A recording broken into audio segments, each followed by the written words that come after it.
السلام علیکم ورحمۃ اللہ وبرکاتہ۔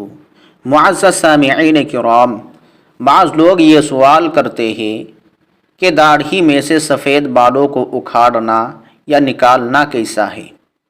تو جواباً عرض ہے، مومن کے لیے سفید بال زینت و خوبصورتی کا باعث ہے، اور احادیث سے معلوم ہوتا ہے کہ جو شخص دین اسلام پر قائم ہو اور اس حال میں وہ بڑھاپے میں داخل ہو جائے تو یہ سفید بال قیامت کے دن اس شخص کے لیے روشنی کا باعث ہوں گے۔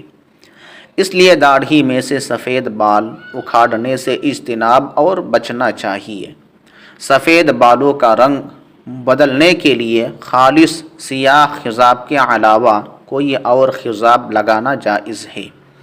البتہ اگر کسی شخص کے بال وقت سے پہلے ہی سفید ہو گئے ہو تو ضرورت کی بنا پر، جبکہ محض زیب و زینت مقصود نہ ہو، تو سفید بال چننے کی گنجائش ہے۔